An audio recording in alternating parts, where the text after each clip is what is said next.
할머니가 들려주는 이큐의 천재들 12번째 이야기 자가씨.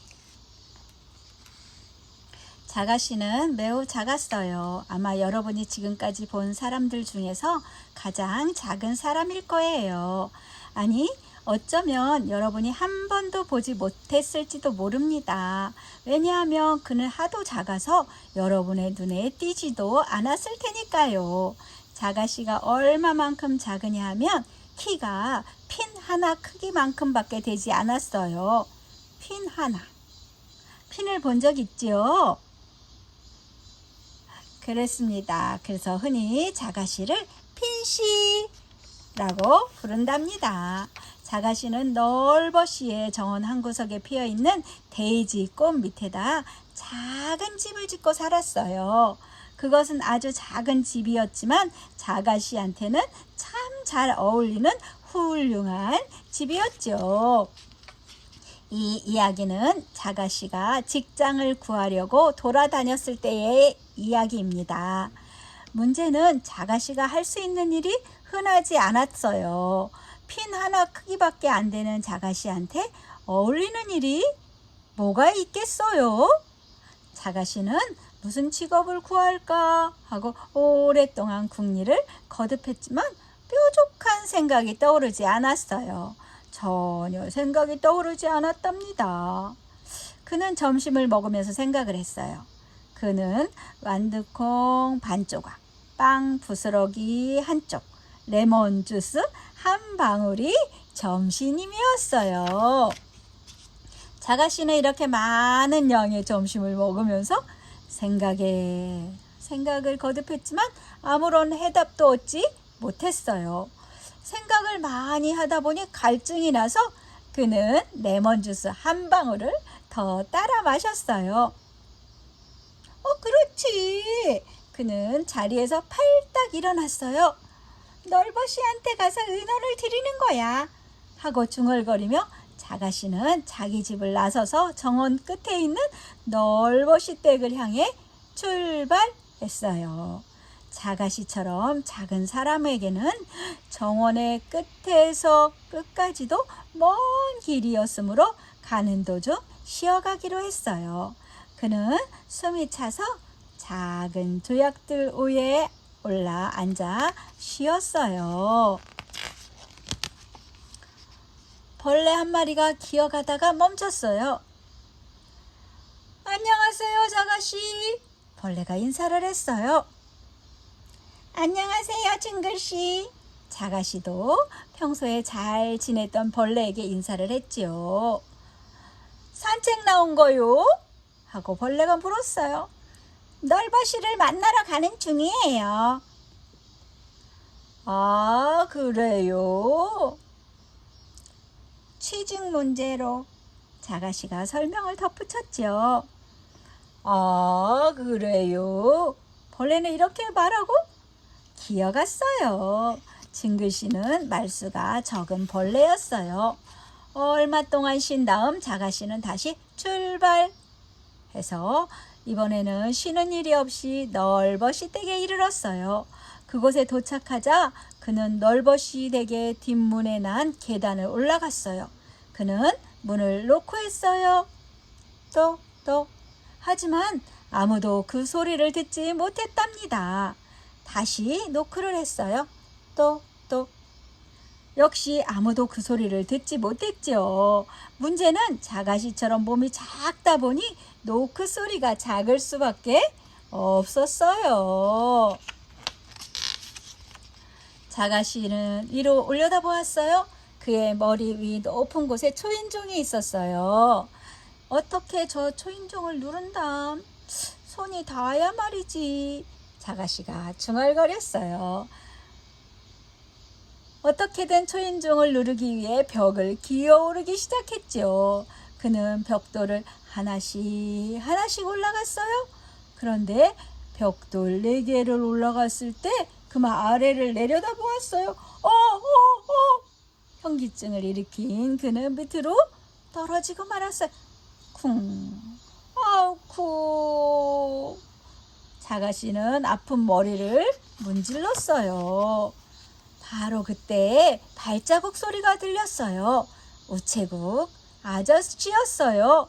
우체부 아저씨는 문간에 와서 편지를 넣고 막 돌아서려던 참에 무슨 소리를 들었어요. 그는 그 자리에 멈춰 섰어요. 안녕하세요. 어디선가 여치 소리만한 작은 소리가 들려왔어요. 우체부 아저씨는 사방을 두리번 하다가 아래를 내려다 보았어요. 당신은 누구요? 우체부 아저씨가 놀라서 물었어요. 저는 자가씨예요. 하고 자가씨가 대답했어요. 미안하지만 초인종을 좀 눌러주시겠어요? 그가 공손하게 부탁했어요. 그러지요. 하고 우체부 아저씨는 손가락으로 초인종을 눌렀어요. 고맙습니다. 자가씨가 말했어요. 천만에요. 하면서 우체부 아저씨는 돌아갔어요. 자가씨는 누가 문으로 걸어오는 소리를 들었어요. 그리고 문이 열렸어요. 널버씨가 문을 열고 밖을 내려다보았어요. 이상하다. 분명히 초인종이 울렸는데. 그가 고개를 갸웃했어요. 그리고 문을 막 닫으려는데 어떤 작은 소리가 들려왔어요. 안녕하세요. 안녕하세요. 널버씨. 널버씨는 눈을 아래로 향해 보았어요. 오, 자넨가. 여기서 뭘 하고 있지? 널버씨는 그를 발견했어요. 뭘 좀 은원드리려고 왔어요. 자가씨가 대답했어요. 오, 그래. 어서 들어오게. 널버씨는 친절하게 말했어요. 자가씨는 널버씨를 따라 안으로 들어가서 널버씨가 앉은 푹신한 의자 팔걸이 위로 날름 올라앉았어요. 그리고 아무리 생각해도 도저히 마땅한 직업을 생각해낼 수 없으니 도와달라고 말했지요. 널버씨는 살을 들면서 그의 말에 귀를 기울였어요. 저로서는 도저히. 자가씨가 설명했어요. 알았네. 널버씨가 고개를 끄덕였어요. 그 일이라면 내게 맡겨주게. 하고 그의 부탁을 받아들였어요. 널버씨는 아는 사람이 아주 많았어요. 널버씨는 아는 음식점 주인에게 부탁하여 자가씨가 거기서 일하도록 해주었어요. 거기서 자가씨 하는 일은 겨자를 겨자통에 넣는 일이었어요. 하지만 자가씨는 자꾸만 겨자통 안으로 떨어져 겨자 가루를 뒤집어 쓰곤 했어 그곳을 그만두었어요. 널버씨는 아는 사탕가게 주인에게 부탁해서 자가씨가 거기서 일하도록 해주었어요. 사탕을 나르는 일이에요. 하지만 자가씨는 자꾸만 사탕 단지 안으로 떨어져 허우적거리곤 했으므로 그것을 그만두었어요. 널버씨는 성냥공장에 아는 사람이 있어서 자가씨를 거기서 일하도록 해주었어요. 성냥개비를 성냥통에 넣는 일이에요. 하지만 자가씨는 자꾸만 성냥통 안에 갇혀 숨이 막히곤 했으므로 그것도 그만두었어요. 이번에 널버씨는 농장에서 일하는 아는 사람한테 부탁하여 자가씨를 거기서 일하도록 해주었어요. 흰 달걀 안에 노란 달걀을 가려내는 것이었어요. 하지만 자가씨는 자꾸만 달걀 속에 갇혀서 옴짝달싹도 못하곤 했으므로 그것도 그만두었어요. 도대체 무슨 직업을 구해야 할까? 어느 날 저녁 널버씨는 자가씨를 손가락 위에 올려놓고 한탄을 했어요. 모르겠어요.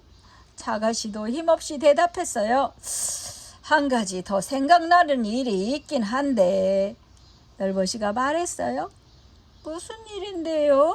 자가씨가 물었어요. 동화책을 쓰는 사람을 내가 아는데 어쩌면 거기에 마땅한 일이 있을지도 몰라.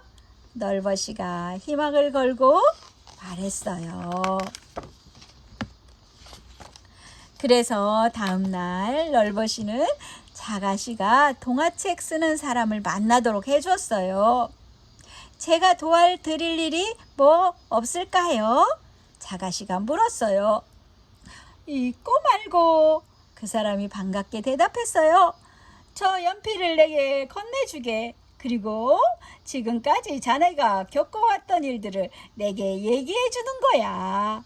그러면 저 연필로 그 이야기를 책으로 쓰겠네. 제목은 자가씨라고 붙이면 좋겠군.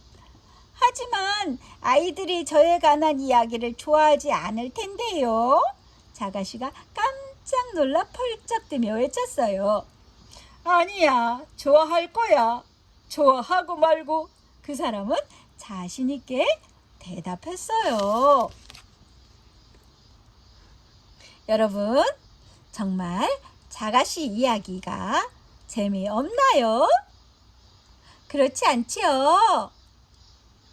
자가씨의 이야기처럼 여러분도 여러분의 이야기를 한번 써보세요.